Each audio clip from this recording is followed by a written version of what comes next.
En 1936, l'Allemagne et le Japon font un pacte notamment pour s'aider durant les conflits contre les communistes. En 1937, l'Italie rejoint le pacte, ce pacte est le pacte anti-Comintern. En 1938, l'Autriche est rattachée à l'Allemagne.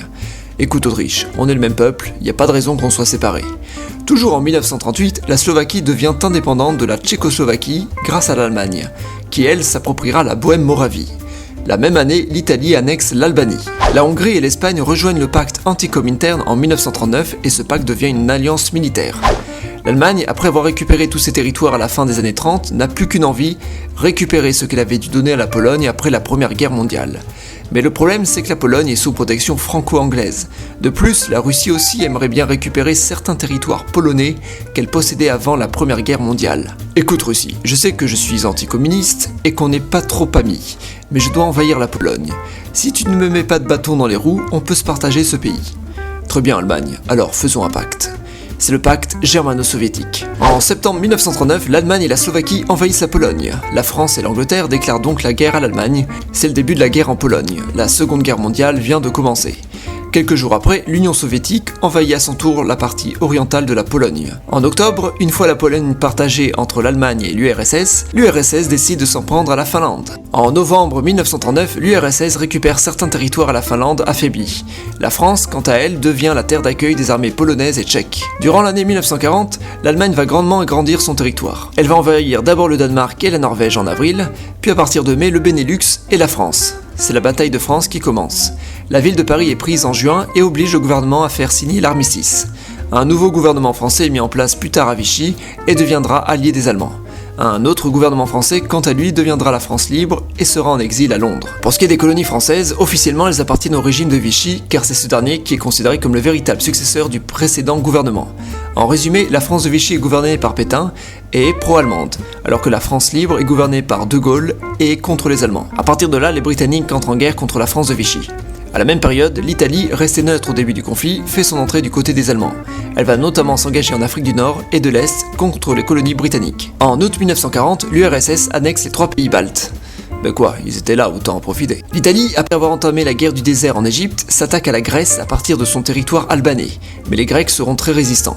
En novembre, 2 nouveaux pays entrent en jeu, la Hongrie et la Roumanie aux côtés de l'Allemagne. En 1941, la guerre continue d'évoluer, le Japon a récupéré les colonies de l'Indochine française, alors que les Allemands doivent venir en aide aux Italiens, ces derniers étant en grande difficulté en Grèce et en Afrique du Nord. Alors Italie, qu'est-ce que tu fais? Tu m'aides pas là?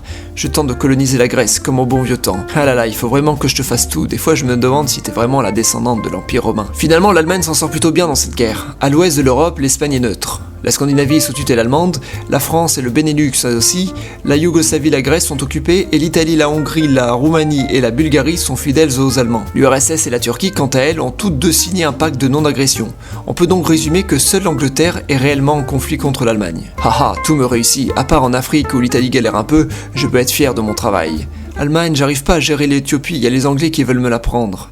Je m'en fous, maintenant c'est la Russie que je veux. En juin 1941 est entamée l'opération Barbarossa qui consiste à attaquer la Russie. La Finlande, qui avait été attaquée par la Russie précédemment, en profite pour se mettre du côté des Allemands dans l'espoir de récupérer ce qu'elle avait perdu. L'invasion de la Russie fonctionne plutôt bien, les Allemands arrivant presque à la capitale, Moscou, dès la fin de l'année. Mais à cause de l'apparition de l'hiver, l'Allemagne doit mettre en pause le conflit.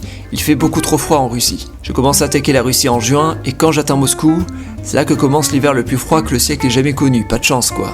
En décembre, les Japonais décident de s'attaquer à la base navale des Hawaï. C'est la fameuse attaque de Pearl Harbor. Le lendemain, ils vont aussi attaquer la Malaisie britannique. Britanniques et Américains entrent en guerre contre le Japon, c'est le début de la guerre du Pacifique. Pendant les 6 premiers mois, les Japonais vont plutôt dominer le conflit. Ils colonisent Singapour, les Philippines et l'Indonésie. Mais à partir de juin, les Américains, enfin remis de Pearl Harbor, gagnent une bataille décisive sur les Japonais, la bataille de Midway. À partir de là, les Japonais ne vont plus gagner de territoire. En août commence la bataille de Stalingrad sur le front de l'Est européen. Les Russes battent les Allemands après 6 mois de guerre. À partir de ce moment, on peut dire qu'on commence le début de la fin, car l'Allemagne et le Japon subissent leurs premières difficultés. Il y a donc un changement de stratégie. Les Allemands occupent la France de Pétain, puis la Tunisie. Bref, l'URSS est en légère difficulté, mais arrive tout de même à se défendre contre l'Allemagne. On peut dire qu'en Europe, c'est elle qui fait la plus grande part du travail militaire. Plusieurs conférences vont avoir lieu. La première est la conférence de Casablanca en janvier 1943. Les pays présents sont États-Unis, Royaume-Uni et France libre. Bon, France libre, tu viens de récupérer tes territoires nord-africains qui étaient juste avant au gouvernement de Vichy. Oui, exact. Il reste plus qu'à récupérer la Tunisie qui a été envahie par les Allemands. Depuis la Tunisie, on pourra aller en Sicile et libérer l'Italie. Après la campagne de Tunisie, s'entame en juillet 1943 l'invasion de la Sicile. Au même moment, le gouvernement du royaume italien fait arrêter Mussolini. L'Italie commence à partir en guerre civile entre les pro-fascistes et les pro-royalistes.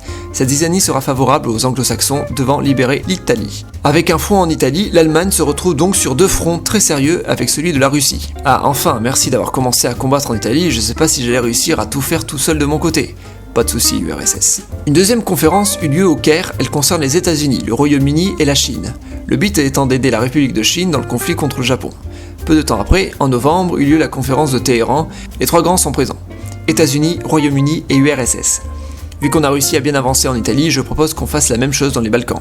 Non, laissez les Balkans tranquilles. Je gère de mon côté en finançant les partisans yougoslaves. Avez-vous d'autres projets? Oui, on prévoyait un second débarquement en Normandie cette fois-ci. Ah, au fait, pour ce qui est du front de l'Est, ça m'arrangerait qu'on déplace les frontières de la Pologne pour que je puisse récupérer ce qui m'appartenait avant la Première Guerre mondiale. Mais la Pologne va devenir toute petite.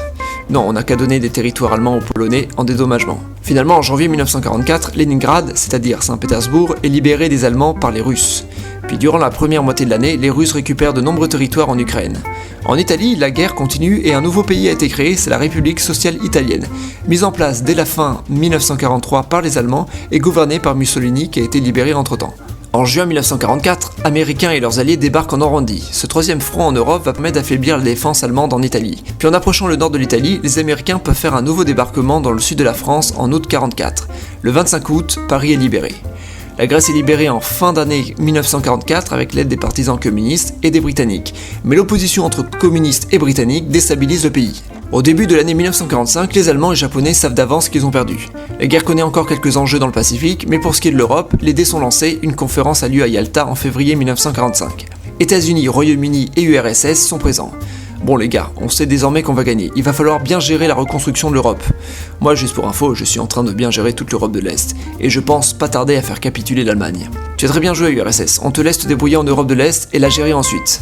J'aimerais aussi avoir quelques territoires japonais si possible. Très bien, on peut pas te refuser cette offre, c'est toi qui fais presque le plus gros du boulot. Et pour l'Allemagne, on la démembre ou pas? On la démembre, trop risqué de la laisser indépendante après la guerre. La conférence de Yalta marque inévitablement un avant-goût de guerre froide, puisqu'Américains et Soviétiques se posent la question de la gestion de l'Europe après la capitulation allemande. Le 20 avril 1945, les troupes soviétiques encerclent Berlin.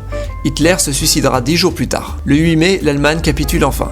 Tous les alliés européens de l'Allemagne nazie sont conquis, la Seconde Guerre mondiale est terminée en Europe. Elle ne continue plus que dans le Pacifique, le Japon n'ayant pas déclaré forfait. L'utilisation de 2 bombes atomiques en très peu de temps par les États-Unis fera changer d'avis le Japon, qui capitulera en septembre 1945. Après la Seconde Guerre mondiale, les prémices de la guerre froide vont se mettre en place. Au niveau des frontières, l'URSS récupère des territoires à l'ouest, dont des territoires polonais.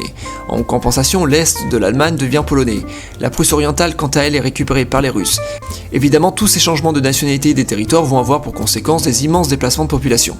Par exemple, la Prusse orientale, territoire allemand depuis 8 siècles, a été vidée de sa population juste après la Seconde Guerre mondiale pour être complètement remplacée par des Russes qui l'ont rebaptisé Kaliningrad. L'Italie perd quelques territoires au profit de la Yougoslavie qui est gouvernée par les partisans communistes de Tito. L'Albanie aussi sera gouvernée par les partisans. En Grèce, les partisans tentent pour le coup de mettre en place un gouvernement communiste, mais ça part finalement en guerre civile. L'Allemagne et l'Autriche sont divisées en zones alliées pour en faire des pays indépendants et neutres. Ça marche pour l'Autriche, alors que l'Allemagne va être coupée en deux entre pro-russes et pro-américains. Le Japon perd tous ses territoires du Pacifique. La Chine redevient indépendante, et la Corée aussi, mais avec occupation soviétique au nord et américaine au sud. Grosso modo c'est ça, et pour ce qui est des alliances en sein de l'Europe, certains pays seront pro-américains, d'autres pro-soviétiques et d'autres neutres ou non alignés. C'est le début de la guerre froide.